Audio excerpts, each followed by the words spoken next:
Coming up on Lifestyles, the first World Flying Expo is filling the skies over Wuhan, China. And teenagers in Argentina are dreaming with a future life in football.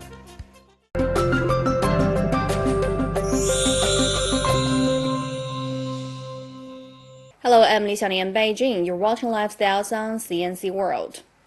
The first World Flying Expo is filling the skies over Wuhan, China. Around 1,000 aircraft from 37 countries are taking part in the event. Lifestyles went along to see more. The large-scale event combines air displays with daredevil competitions. 40 of the world's best skydivers are here from 7 national skydiving teams. One of them is Seven Fairies Dancing, a unique Chinese team of 7 female athletes dressed in Asian costumes. Showing off his skills is Raymond Alonso, the world's top aerobatic pilot, known as Aero Magician. He joined his nephew George Alonso in a performance of stunning aerobatics. Raymond's plane, a single-seater Sukhoi 31, is unique for its high flexibility. Made from carbon fiber and titanium alloy, it can roll 420 degrees in just a second. Also at the expo is the China Air Transportation Association, who performed a spectacular paintball show. These powered hand gliders, also known as powered delta wings, are a kind of ultralight aircraft. They're small, lightweight, and easy to operate, and so a popular choice in air sports. Also exciting the crowds is the gyroplane team from China Air Transportation Association. 10 gyroplanes teamed together to show off their prowess, flying at low speed, diving sharply, and flying in a W or F formation. The autogyro, invented in 1930s, is a hybrid of a fixed-wing aeroplane and a helicopter, also known as the windmill plane. Like the helicopter, it can move forward, invert itself, dive sharply, and hang in the air, making it particularly useful for operation in difficult areas.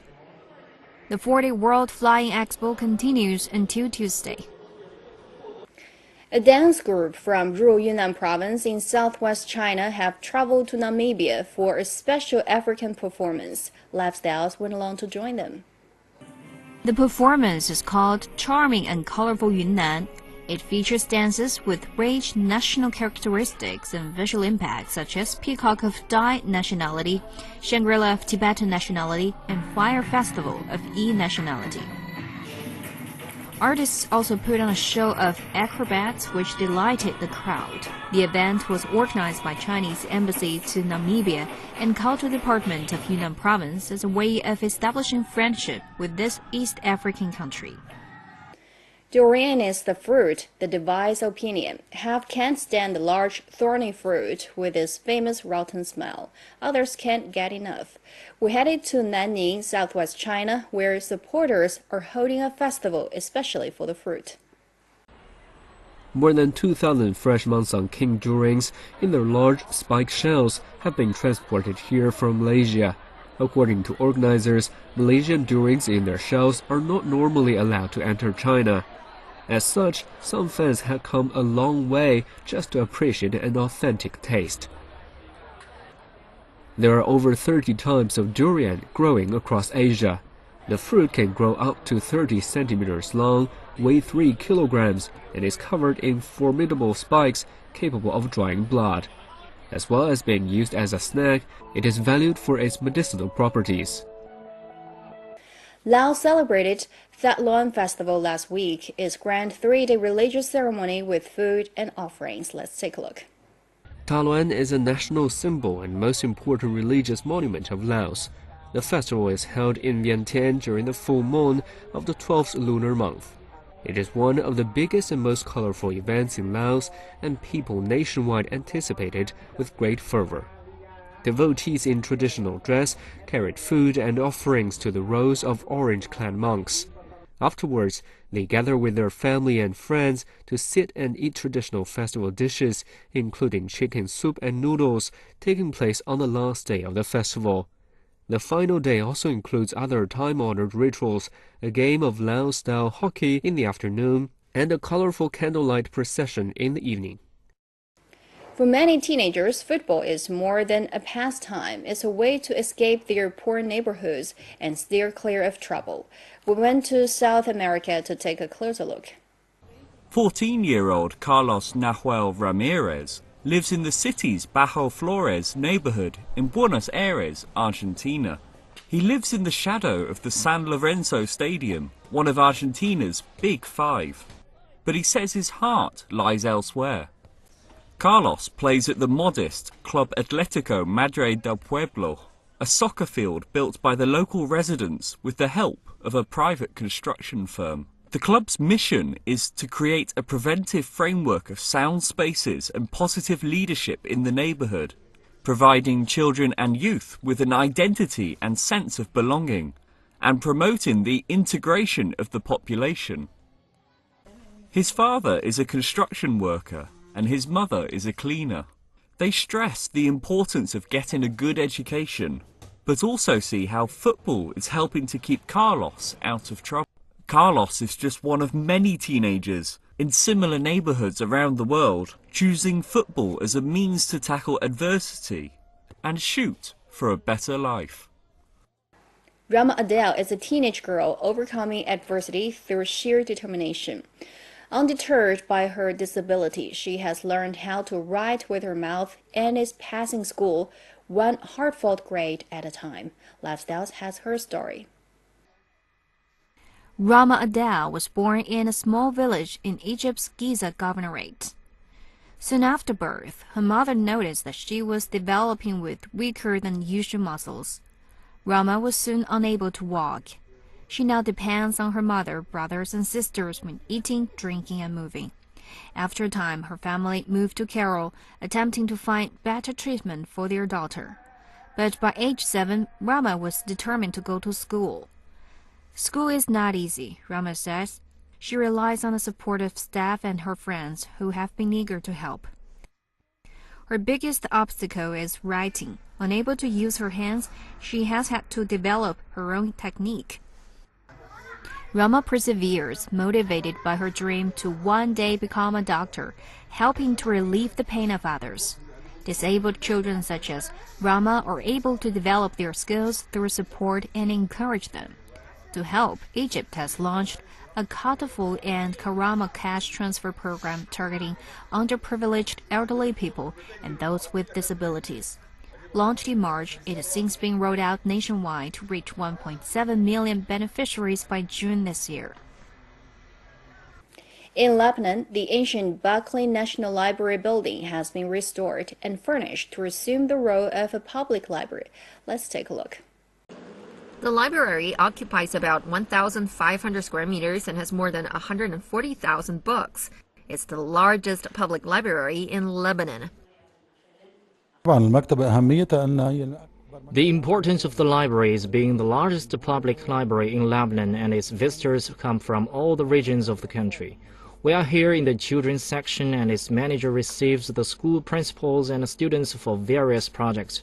The library receives people from 3 years old to senior citizens from various regions and is frequented especially by researchers, academics, and higher education students to whom we facilitate external use of our books.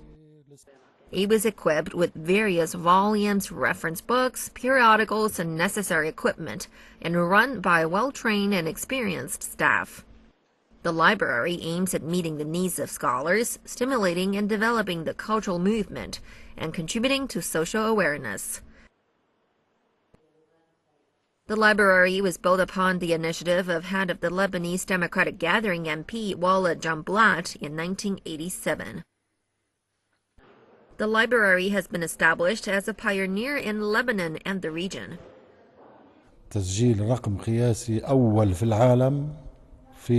This is a certificate of Guinness World Records registered in 2011.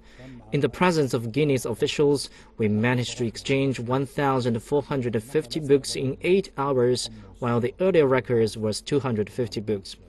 People were flocking to the library in hundreds of all across Lebanon. It was a very important event registered in 2011. This year, the library won the first prize for its digital content on its website nationally, and we have been nominated for the World Contest in this matter. The southern China province of Hainan is known to many Chinese tourists for its golden beaches, lush green rainforests, and rich wildlife, but not so much abroad. Now the island is looking to change that with a tourism push aimed at attracting more international holidaymakers to its beauty. Let's take a look.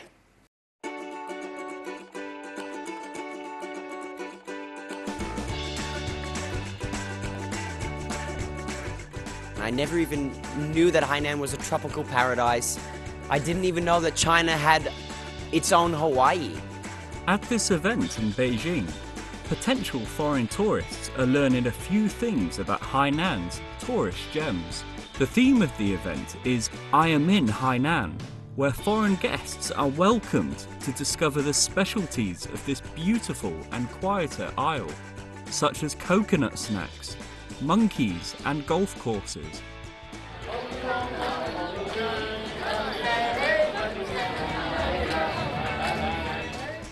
Another part of the event sees foreign guests who have travelled to Hainan invited to share their stories. First time in a helicopter. Really beautiful.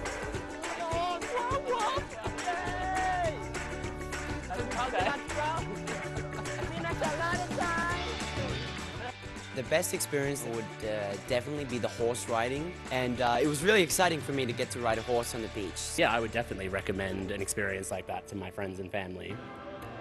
Guests were also entertained by a series of traditional dances. The event is part of a wider drive by the island to attract more international visitors to China's most southern province. We invited tens of foreign travel talents to Hainan. They give feedbacks on many aspects ranging from airport, road posts to menus. Then we make comprehensive revisions based on the feedbacks. Wang says that more than 100 direct flights to Hainan will be open by 2020. The Commission will use tailor-made marketing to appeal to each of the origin countries. He adds that other efforts are underway, such as visa-free entry to Hainan for tourists, and using premium videos to recommend Hainan on mainstream and social media. More than 80 small dogs have arrived in Vancouver as part of an annual event that brings shelter dogs from the United States into Canada to be adopted by loving families. Lifestyles takes her there to witness the emotional moment. The dogs were brought by plane and trucks to Vancouver from shelters in the U.S. that have very high kill rates due to the overwhelming number of dogs in need of shelter. These dogs are being saved from the so-called kill shelters. A kill shelter is a shelter that experiences more surrenders than they have spaces. And some shelters will get 200 animals surrendered to them a day. And because they have nowhere to put them, they have to euthanize them. Susan Patterson, Thank Dog I'm Out founder, says Vancouver has become very efficient at damaging the dog populations, so there is more demand to adopt small dogs here than there are dogs in need of homes.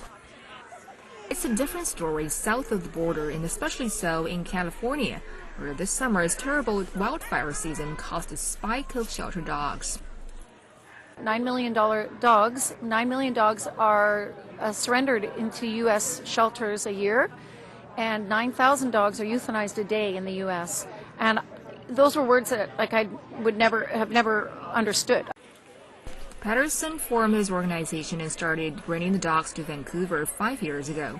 Since then, nearly 1,000 dogs have been adopted through the nonprofit organization. She says each family must ensure that they can provide a safe and loving home for the dogs, and many of which have suffered trauma in their lives. It's saving the lives of hundreds of dogs who would otherwise be euthanized, and bringing them to homes where there's really a need for smaller dogs, because so many buildings in Vancouver and lifestyles in Vancouver have pet size restrictions. Eve and her husband Dan adopted a dog named Stella at the event 2 years ago. They're back again this year, helping out as 2 of 100 volunteers. Since opening up 40 years ago, China has lifted an unprecedented some 800 million people out of poverty. In little more than a generation, millions have been moved from hunger and hardship to hope and happiness. Today, Lifestyles takes a look at how it's done that and what difference these changes have made to people's lives. How many people in the world are living in poverty? Far more than you can imagine. UN statistics show some 1 billion people live in extreme poverty in today's world. More than 800 million endure hunger and malnutrition. China is just one of these countries suffering from this problem. But its successful tackling of the problem has been unprecedented. This ropeway was the way to the outside world. The village on this cliff is called Yushan. It's located in central China's Hubei province. This open-sided cable car was also the only way for the children in Yushan to travel to and from school every day. The mountainous terrain, surrounded by streams and swirling clouds, makes for picturesque scenery. But in a hanging basket, many are in no mood to enjoy.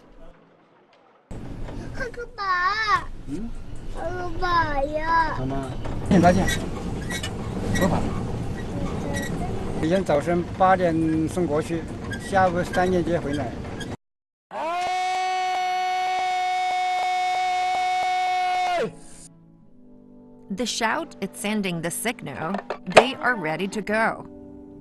This ropeway has ferried villagers for nearly 2 decades. But no more. At a cost of almost 5 million yuan, or around $750,000, the local government has carved a new 20-kilometer cement road out of the mountains. Now children here can finally go to school via real road. No more ropeway. 我的心里很开心。以前我最怕坐索道了，我想对修路的人们说辛苦了。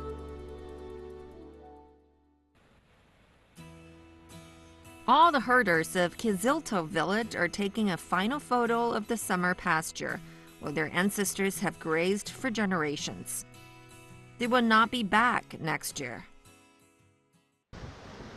They are of the Kyrgyz ethnic minority, living in Akto County in northwest China's Xinjiang Uyghur Autonomous Region.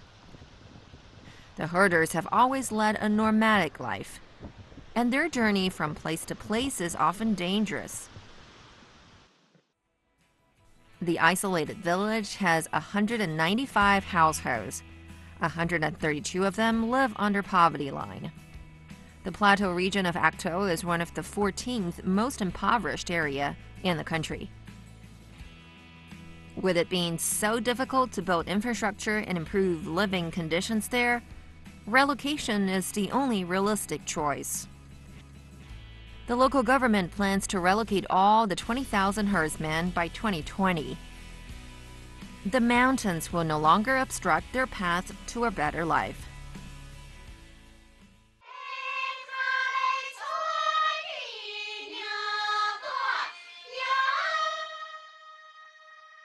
Gulan Hua is an embroiderer.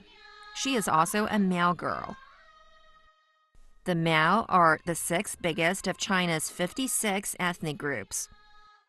Any Miao girl deft enough to thread a needle is soon taught how to sew. Gu lives in the Meixiang, one of Guizhou's poorest villages. In 2013, the local government started a poverty relief initiative to teach women ways to make money from their embroidery.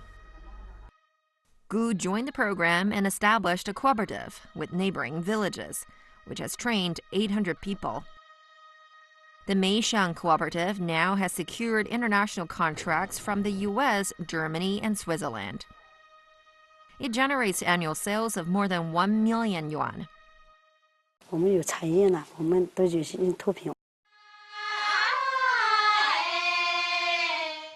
For hundreds of years, the Miao have been marginalized. Now they're finally in control of their own destiny. They're crafting a way out of poverty.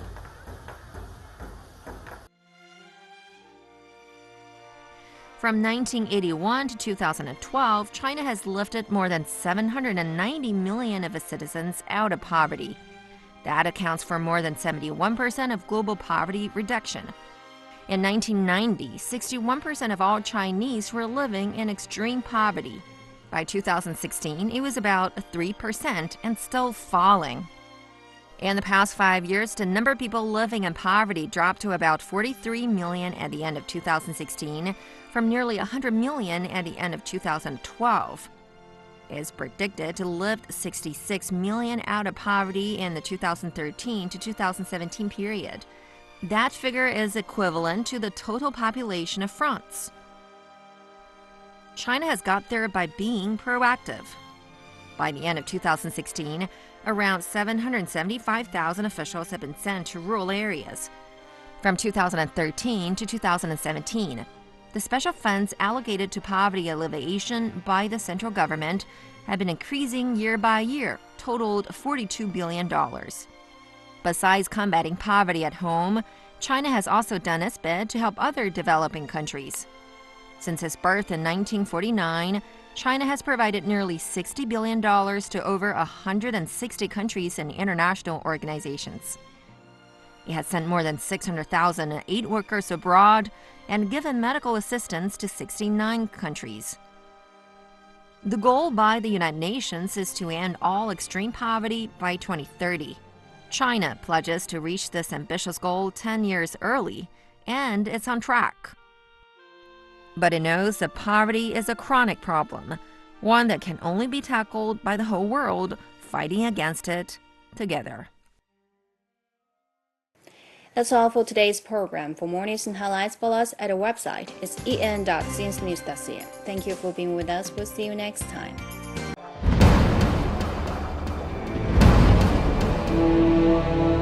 云天无际，承载梦想。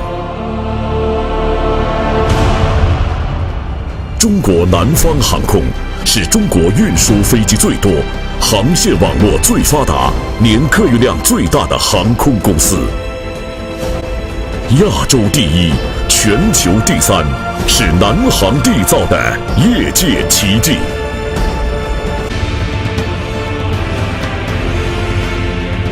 蓝天壮志情，云海普华章。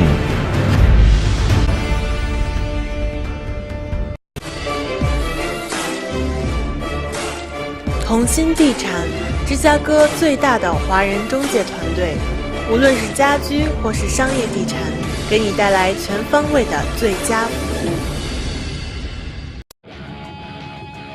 专业的团队，丰厚的经验。Welcome to Chicago. Welcome to the Lake Cook Law Group. 投资理财、法律咨询，芝加哥专业律师团队为您的梦想提供最安全的保障。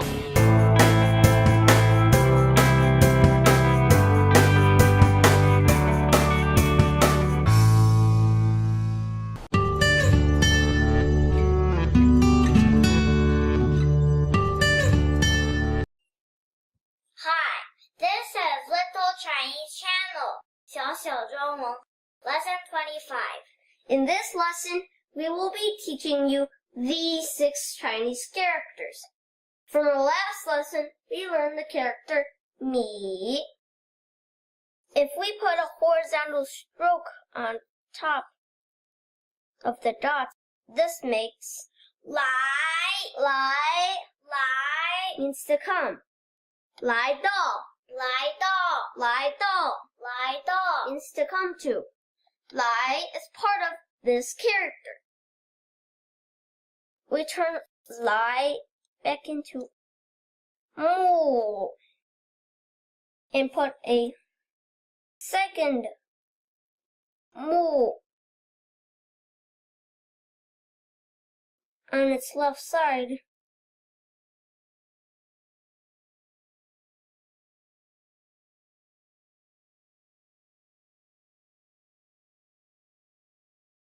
To make ling means woods. Shu ling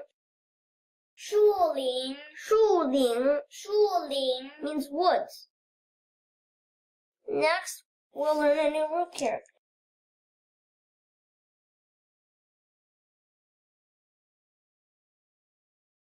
take a 人 and put 2 dots like this to make 火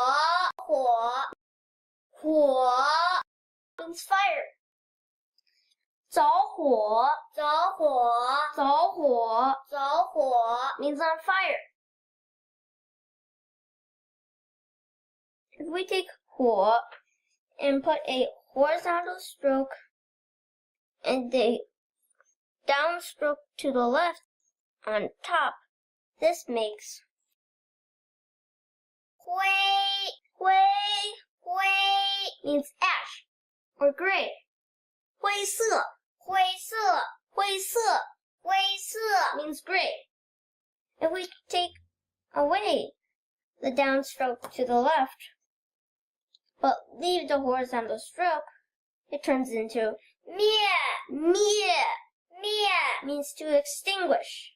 灭火 means to put out a fire. 火 means hot or fire.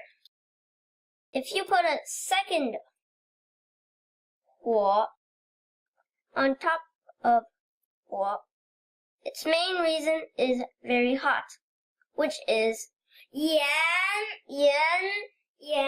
means inflammation or flame. 发炎 means inflammation. Okay, let's write. When you're writing, follow the stroke sequence.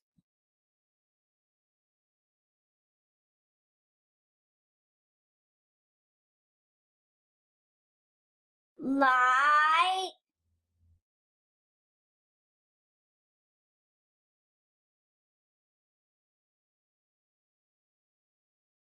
零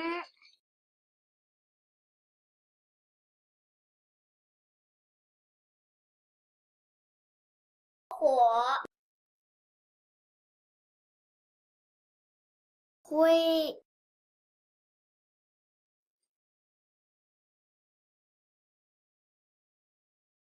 灭